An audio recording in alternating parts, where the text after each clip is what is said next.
Hop in, let's go for a ride. Today I'm going to talk about a movie I love, but before that I'll warn you that this video spoils all of The Machinist, so be warned. If you've not seen The Machinist, then I highly recommend you watch it before watching this video. It's really good. This movie has incredible dialogue and a great script, and it's almost a shame that this isn't what I'm talking about, because there are so many subtle lines of dialogue that points to the reveal that Resnick is Ivan throughout the movie, my favourite being this one. Looks like someone had a bad crack up. Fill her up, cowboy.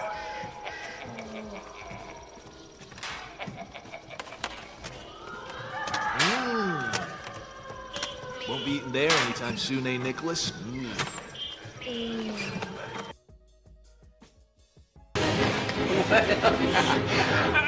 Where's your hospitality, partner?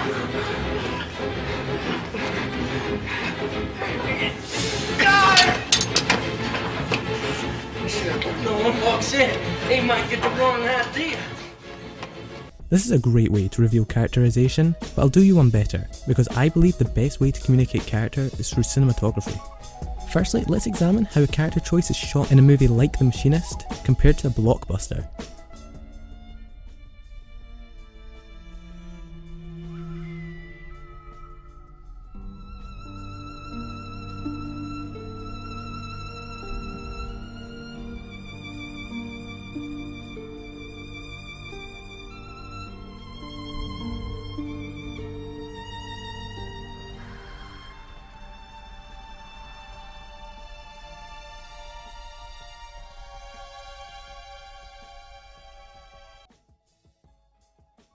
Please! Maybe we should. No, Ali, we can't take her. Deb, I'm sorry. We can't take her. I am begging you! I'm begging Deb, you! for Christ's sake, get out of the way! Ali, Alice! we can't take... No! Coward! Deb, I'm sorry. No! John! Alice! Alice! Please! I'm sorry, Deb. What if it were Nathan? The decision in the film Greenland is very fast paced, which is helped through the use of quick cuts. Almost every shot is from inside the car, and this makes the viewer feel claustrophobic to create the effect that we are having to make the decision too, as we are in the car with them. Compare this to Machinist, where everything is very slow.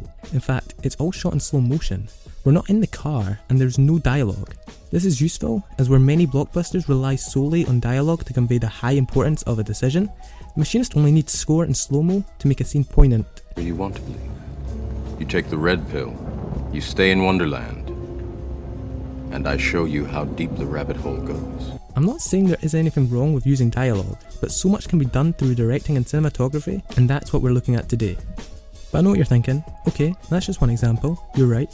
Let's say you wanted to show the protagonist is having a bad day. Would you just achieve this through music, facial expression and dialogue? What is wrong with you? I had a bad day. You had a bad day? Yeah, I had a bad day. Okay. Why are you wearing a dress? I'm having a really bad day. Hey, hey, hey. Look, I'm sorry, we're just having a bad day. Oh, you're having a bad day? Did you die? I got shot. But did you die? Or would you do this?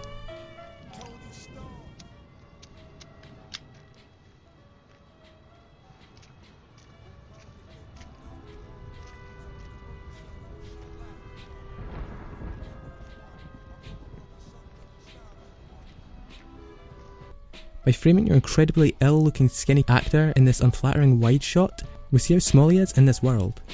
We can see the rain clouds very literally over his head. The Machinist is a masterclass in the use of cinematography.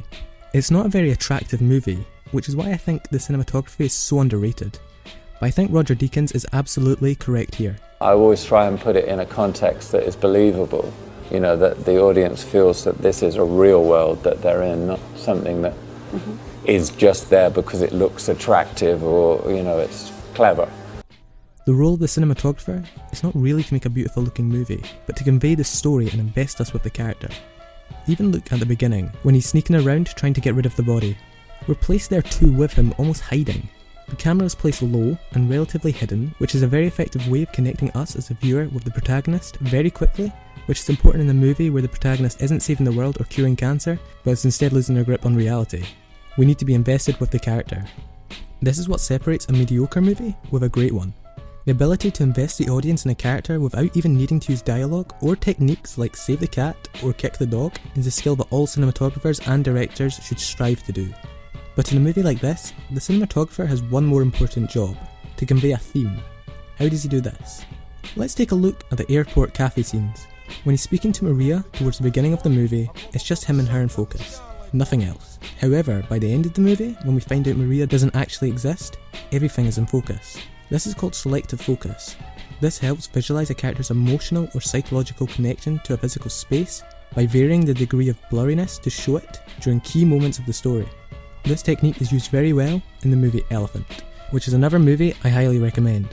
When the character Elias walks down the hallway, his surroundings are shown in sharp focus. This is because he loves his school and loves social interaction.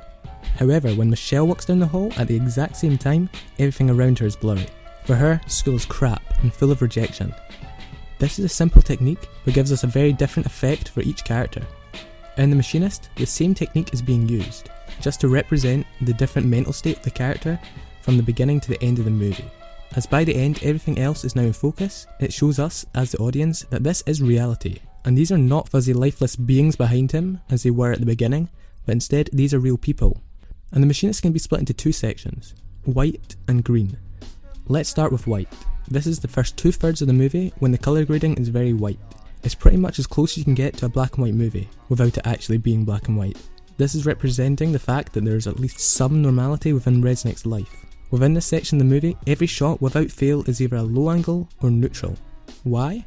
Well, it's my opinion that this is to show that Resnick has confidence that he can regain control over the situation. Let's contrast this with the green section.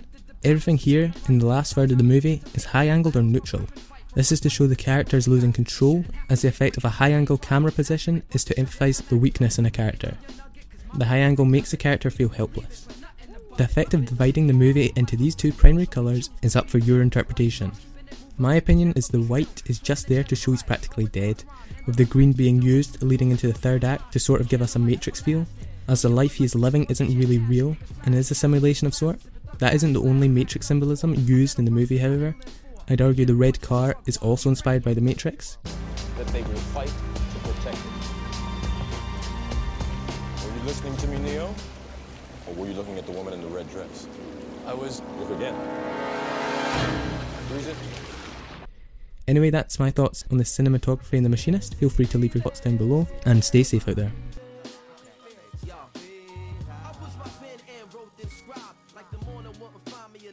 I'm surrounded on all sides by the kind in the